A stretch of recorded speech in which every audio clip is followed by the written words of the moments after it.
नमस्कार मित्रांनो, जय शिवराय. माझा अनुभव या आपल्या यूट्यूब चॅनलवर तुम्हा सर्वांचं पुन्हा एकदा मनपूर्वक स्वागत आहे. मित्रो, आज आपण कराड या शहरात आहे. कराड शहर जे आहे त्या कराड शहरामध्ये नकट्या रावळ्याची विहीर आहे. ती प्रीतिसंगमपासून जवळच आहे. तर आज आपण या नकट्या रावळ्याच्या विहिरीला भेट द्यायला आलोय. याची आपण इत्यंभूत सगळी माहिती घेणार आहोत. चला पाहूयात आणि माहिती घेऊयात या विहिरीची. नकट्या रावळ्याच्या विहिरीकडे जाणारा मार्ग गुगल बाबांनाही लवकर सापडत नाही.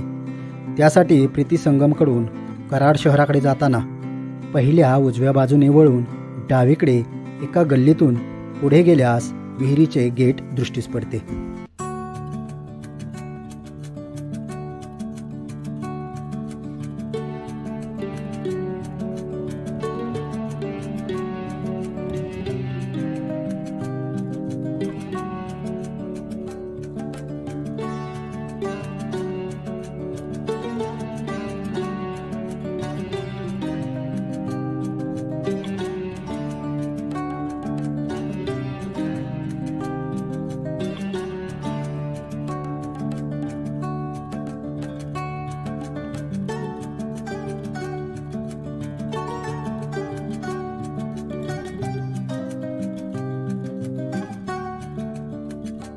दोन 2005 साली या ठिकाणी पुरातत्व खात्याकडे ही विहीर गेलेली आहे आणि पुरातत्व खात्यानं ही विहीर राष्ट्रीय स्मारक म्हणून घोषित केलेली आहे.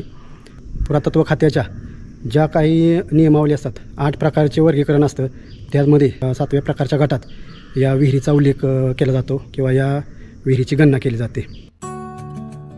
वरून खाली पायऱ्या उतरत आलो की वरून पहिल्यांदा 20 पायऱ्या आहेत, त्यानंतर एक सपाट पायरी आहे, त्यानंतर पुन्हा 20 पायऱ्या आहेत, त्यानंतर सपाट पायरी आहे आणि त्यानंतर पुन्हा आणखीन काही पायऱ्या आहेत. या विहिरीला एकूण 84 पायऱ्या आहेत.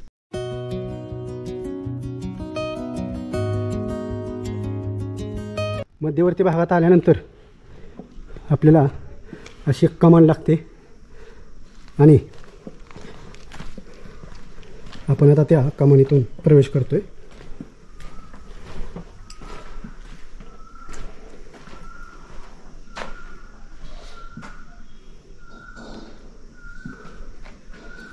जुन्या काळातलं लाकूड आज देखील तुम्हाला पाहायला मिळेल.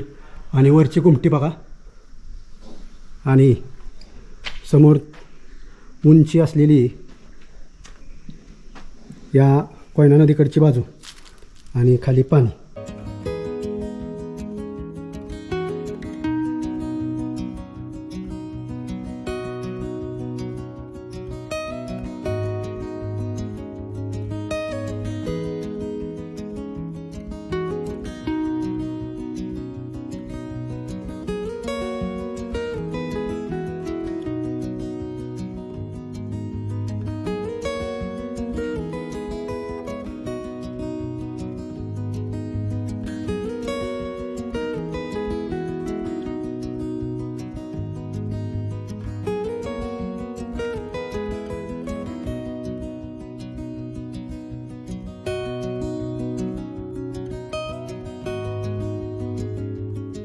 ही विहीर पंताचा कोट या परिसरात असून पूर्वी ही विहीर कराडच्या भुईकोट किल्ल्याचाच एक भाग होती.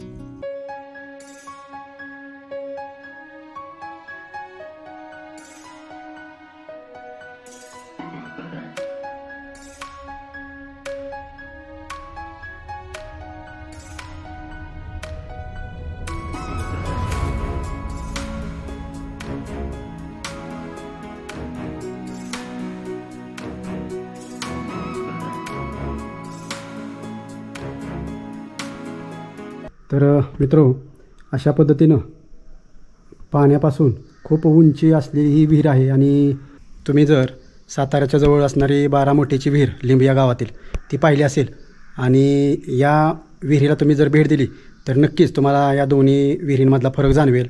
ही जी नकट्या रावळ्याची विहीर आहे ती खूप उंच आणि खूप प्रशस्त आहे. अगदी लांबी रुंदी म्हटलं तरी त्या जी लिंबची विहीर आहे तिच्यापेक्षाही जास्तच खोल पण आहे आणि लांबीला पण जास्त आहे.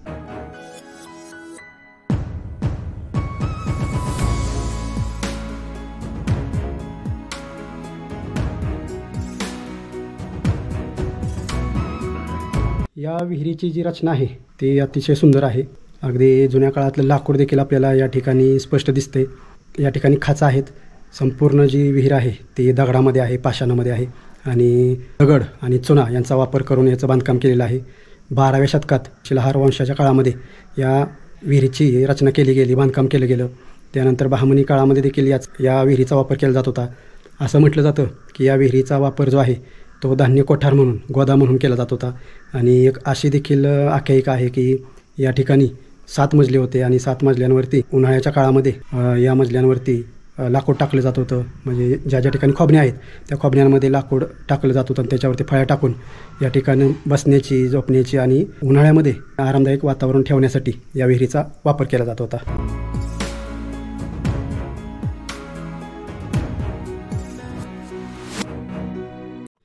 तर बघा, जुन्या काळातली लाकडं आपल्याला दिसत आहेत आणि खोबणी आहे आणि अशाच स्वरूपामध्ये देखील खाचं आहेत, जेणेकरून या खोबणीमध्ये मोठी लाकडं बसतील आणि या खाचेमध्ये असं पूर्ण लाकडाच्या फळ्या बसतील आणि पूर्ण 7 मजली अशी ही विहीर होती. जसजसं पाणी कमी होईल तसतसं खाली जात होते आणि जसजसं पाणी वर येईल तसतशा फळ्या टाकून धान्याचा कोठार म्हणून याचा वापर केला जात होता. तर अशी ही बघा अत्यंत भक्कम अशी आज देखील बांधकाम याचं भक्कम आहे.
विहिरीच्या मागच्या बाजूला कोयना नदी असून या विहिरीची खोली ही कोयना नदीच्या पात्राच्या खोली इतकीच असल्याचे सांगितले जाते.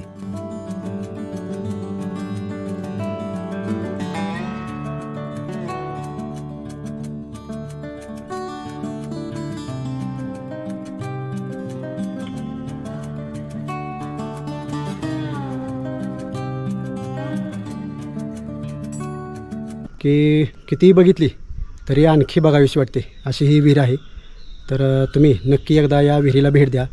अगदी प्रीतिसंगमपासून एकदम हाकेच्या अंतरावर म्हटलं तरी चालेल, एवढ्या जवळ आहे. तर या ठिकाणी या आणि हे आपलं राष्ट्रीय धरोहर पूर्ण अशी जे ऐतिहासिक ठिकाण आहे त्यापैकी एक असणारं हे ठिकाण नक्की पहा आणि नक्कीच तुम्हाला हे ठिकाण आवडेल.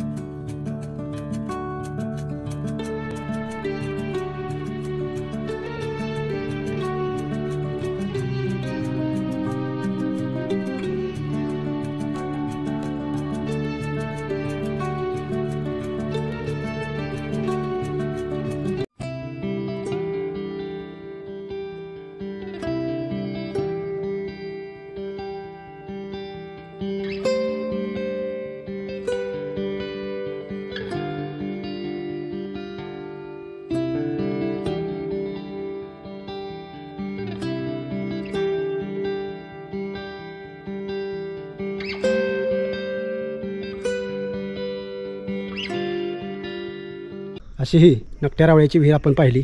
तुम्हाला ही विहीर नक्कीच आवडली असणार. जर हा व्हिडिओ आवडला असेल तर व्हिडिओला लाईक करा, व्हिडिओ शेअर करा आणि चॅनलवर नवीन असाल तर चॅनलला सबस्क्राईब करायला अजिबात विसरू नका. चला तर पुन्हा भेटूयात असाच एखादा नवीन ऐतिहासिक आणि आध्यात्मिक व्हिडिओ घेऊन. तोपर्यंत जय शिवराय, जय शंभूराजे.